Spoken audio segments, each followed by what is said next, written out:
Assalamualaikum warahmatullahi wabarakatuh. Selamat pagi adik-adik. Bagaimana kabarnya pada siang hari ini? Apakah kalian baik-baik saja? Alhamdulillahirrahmanirrahim.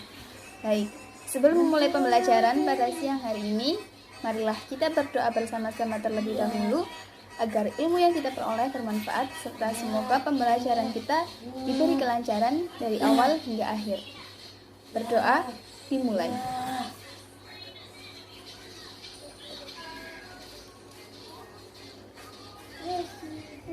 Doa selesai. Baik adik-adik, kakak di sini ingin mengecek presensi kalian terlebih dahulu. Apakah di sini ada yang izin atau mungkin nihil? Alhamdulillah ternyata nihil ya. Baik adik-adik, kakak ada yel-yel. Kalau kakak bilang IPA SMP, jawabannya gasing, gampang, asik, dan senang. IPA SMP, gasing, gampang, asik, dan senang. Baik, langsung saja kita mulai pembelajaran pada pagi hari ini. Jadi pada pertemuan sebelumnya kita sudah belajar tentang klasifikasi larutan asam dan larutan basa. Sekarang kita akan belajar tentang metode pemisahan campuran. Nah, sebelumnya adik-adik perhatikan gambar pada layar terlebih dahulu ya. Nah, jadi adik-adik tentunya setiap hari mengonsumsi air mineral kan? Nah, pertanyaannya, apakah air mineral yang kita konsumsi setiap hari itu aman untuk kesehatan kita? Kan kita tahu bahwa air mineral itu merupakan campuran dari zat-zat alami, yang mana zat-zat alami itu bisa membahayakan tubuh kita. Nah, kemudian selanjutnya coba adik-adik lihat pada gambar di sini. Nah, di sini ada gambar petani garam dan juga ada gambar apa? Yaitu adalah gambar yang setiap hari kita lihat ibu kita memerah santan. Nah, kira-kira bagaimana metode pemisahan air garam dan bagaimana metode pemisahan santan? Ada yang tahu? Langsung saja kita belajar ya. Tujuan pembelajarannya yaitu untuk mengetahui macam-macam metode pemisahan campuran. Campuran terdiri dari dua zat atau lebih. Dan untuk memperoleh zat murni, penyusun campuran harus dipisahkan. Nah, kira-kira dengan cara apa memisahkan zat-zat dalam campuran tersebut? Nah, jadi zat-zat dalam campuran tersebut dapat dipisahkan secara fisika. Nah, tentang prinsip pemisahan campuran itu didasarkan pada perbedaan sifat fisis zat penyusunnya. Ada apa saja? Yaitu ada wujud zat, ada ukuran partikel, ada titik leleh, ada titik didih, ada sifat magnetik, dan yang terakhir ada larutan. Nah, kira-kira apa sih metode pemisahan campuran itu? Metode pemisahan campuran adalah suatu cara yang digunakan untuk memurnikan senyawa atau kelompok senyawa yang mempunyai susunan kimia yang berkaitan. Metode pemisahan campuran ini banyak ditemukan dalam kehidupan sehari-hari. Contohnya yaitu pada penjernihan air dan pada proses pembuatan garam. Penjernihan air ini sering kita praktekkan pada materi PLH, pada mata pelajaran PLH yang ada serabut kelapa, kemudian ada kapas itu. Nah, itu sudah menerapkan tentang metode pemisahan campuran. Pokok pembahasan kita di sini ada 5 macam metode pemisahan campuran. Ada filtrasi, ada sentrifugasi, ada sublimasi, ada kromatografi, dan yang terakhir ada destilasi. Yang pertama, filtrasi. Filtrasi yaitu metode pemisahan campuran yang digunakan untuk memisahkan cairan dan padatan yang tidak larut berdasarkan pada perbedaan ukuran partikel zat-zat yang bercampur. Jadi, filtrasi itu untuk memisahkan zat cair dan zat padat, di mana untuk memisahkannya ini dengan menggunakan saringan berpori. Nah, umumnya campuran itu disaring menggunakan kertas saring yang biasanya ditaruh dalam corong gelas. Nah, pada gambar di atas. Kemudian padatan dengan ukuran padatan dengan ukuran partikel besar yang tidak larut nanti akan tertinggal di kertas saring. Nah, zat padatnya nanti akan tertinggal di kertas saring, sedangkan untuk zat cairnya nanti akan melewati kertas saring dan akan diletakkan dalam sebuah wadah atau dalam gelas, suatu gelas. Nah, sekarang tentang prinsip kerja penyaringan, yaitu didasarkan pada perbedaan ukuran partikel zat yang bercampur dan umumnya itu digunakan untuk memisahkan padatan dari cairan. Contohnya yaitu ketika membuat teh, membuat kopi, membuat santan, dan memisahkan air dari campuran pasir. Nah, alat utama yang digunakan yaitu penyaring dari bahan berpori yang dapat dilalui partikel-partikel kecil tetapi dapat menahan partikel yang lebih besar. Nah, ini tuh biasanya kita sebut dengan sarangan, untuk menyaring santan seperti itu. Kemudian yang selanjutnya yang kedua yaitu sentrifugasi. Nah, sentrifugasi ini merupakan pengganti dari proses filtrasi. Metode ini bertujuan untuk mempercepat proses pengendapan dengan memberikan gaya sentrifugasi pada partikel-partikelnya. Gaya sentrifugasi itu gaya putar.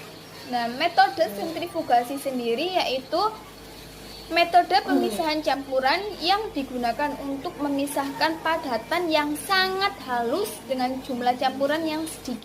Metode sentrifugasi sendiri itu biasanya digunakan untuk memisahkan zat padat atau zat padat dengan zat padat atau zat padat dengan zat cair dengan memanfaatkan gaya sentrifugal atau dengan cara diputar. Nanti alatnya akan di sini.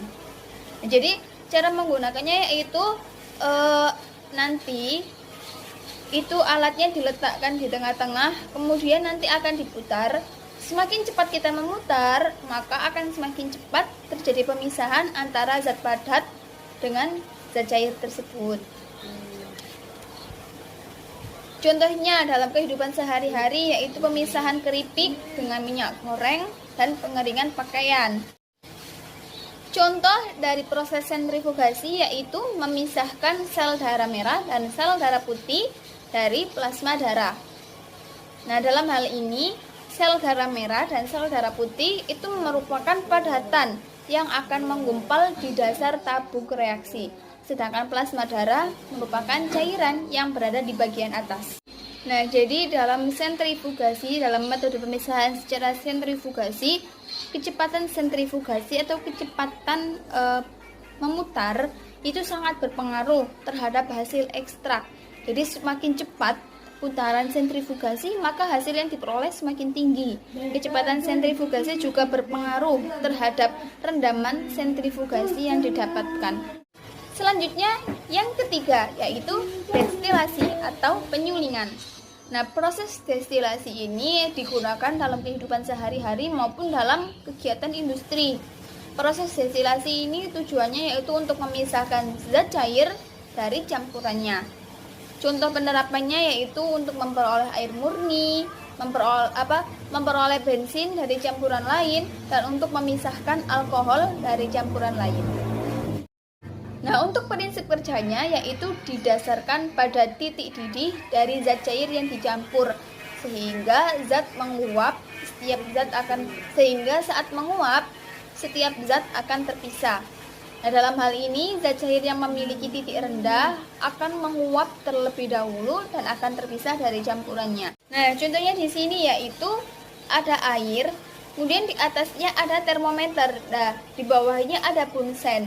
Nah, nanti airnya akan dipanaskan, kemudian akan terbentuk uap air. Uap airnya akan melalui alat tersebut, kemudian terjadi pengembunan. Nah, nanti kumpulan dari embun itu akan masuk ke dalam wadah penampungan hasil penyulingan.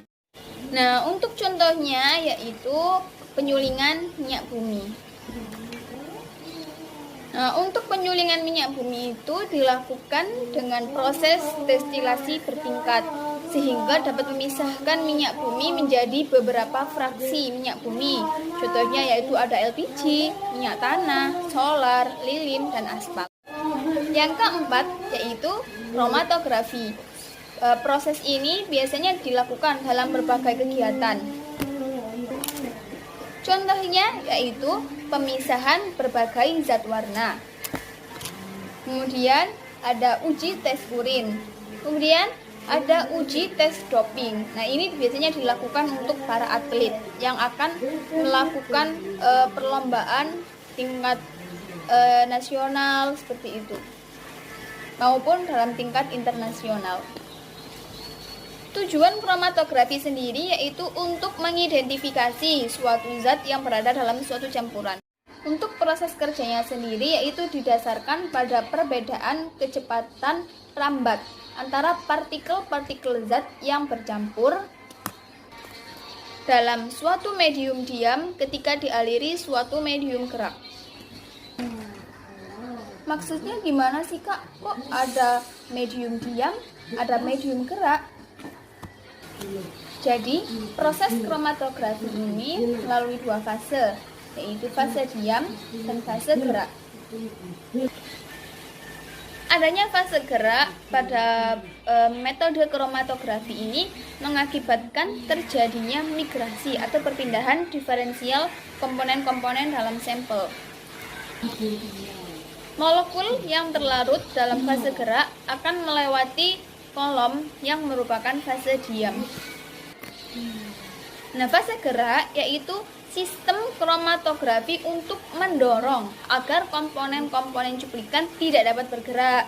Nah, sedangkan fase diam yaitu sistem kromatografi untuk mempengaruhi komponen-komponen cuplikan tetap diam pada posisinya. Nah, contoh proses kromatografi yaitu ada mengidentifikasi kandungan zat tertentu dalam suatu bahan makanan, serta mengidentifikasi hasil pertanian yang tercemar oleh pestisida. Jenis kromatografi yang sering digunakan itu ada 3, yaitu kromatografi kertas, kromatografi lapis tipis, dan kromatografi gas. Kromatografi kertas yaitu untuk memisahkan bahan kimia berwarna, terutama pigmen. Nah, kromatografi kertas ini dapat digunakan untuk memisahkan warna primer atau sekunder dalam tinta.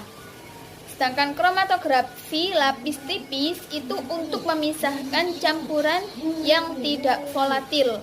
Nah, dilakukan pada selembar kaca, plastik, atau aluminium. Volatil itu apa sih Kak? Nah, volatil itu yang dapat menguap. Jadi memiliki titik didih seperti contohnya ada metanol, dietil, ether, aseton, kloroform, dan benzena. Yang ketiga yaitu ada kromatografi gas. Ini tujuannya untuk pemisahan dan analisis senyawa yang dapat menguap tanpa melalui proses dekomposisi. Yang kelima ada sublimasi, yaitu metode pemisahan campuran di mana salah satu campuran harus dapat menyublim. Menyublim yaitu perubahan wujud padat menjadi gas. Untuk prinsip kerjanya yaitu mengubah zat padat menjadi gas dengan cara dipanaskan, lalu gas yang berbentuk segera didinginkan sehingga gas berubah menjadi kristal padat kembali. Contohnya yaitu memisahkan kapur barus yang bercampur dengan pasir. Pemisahan ini dilakukan dengan memanaskan campuran kapur barus yang kotor sehingga kapur barusnya menguap, sedangkan pasir tidak ikut menguap. Selanjutnya uap kapur barus itu didinginkan sehingga uap kapur barus menyublim, berubah menjadi kristal kapur barus yang berwarna putih. Contoh metode pemisahan dengan cara sublimasi yaitu ada campuran kapur barus, campuran iodin, dan campuran belerang. Baik, adik-adik sudah selesai kita membahas tentang 5 metode pemisahan campuran zat. Sekarang adik-adik ada yang mau menyimpulkan tentang materi pembelajaran yang sudah kita peroleh pada siang hari ini.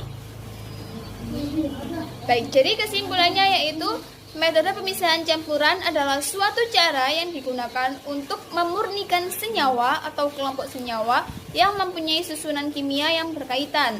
Nah, prinsip pemisahan campuran ini didasarkan pada sifat-sifat fisik zat yang dimiliki. yaitu ada wujud zat, ukuran partikel, titik leleh, titik didih, sifat magnetik, serta kelarutan. Sedangkan metode pemisahan campuran yang sering digunakan itu ada 5, yaitu filtrasi, sentrifugasi, kromatografi, destilasi, dan yang terakhir sublimasi. Nah, contoh metode pemisahan yang sering dilakukan dalam kehidupan sehari-hari ada proses pembuatan garam, penjernihan air, dan proses menyaring santan. Nah, untuk tugasnya di sini kakak sudah menyiapkan 2 soal. Yang pertama yaitu jelaskan proses pemisahan campuran dengan metode penyaringan, sentrifugasi, sublimasi, kromatografi, dan destilasi. Dan soal yang kedua yaitu sebutkan metode pemisahan komponen dari bahan berikut, yaitu ada air murni dan air laut, bagaimana cara memisahkannya dengan menggunakan metode apa.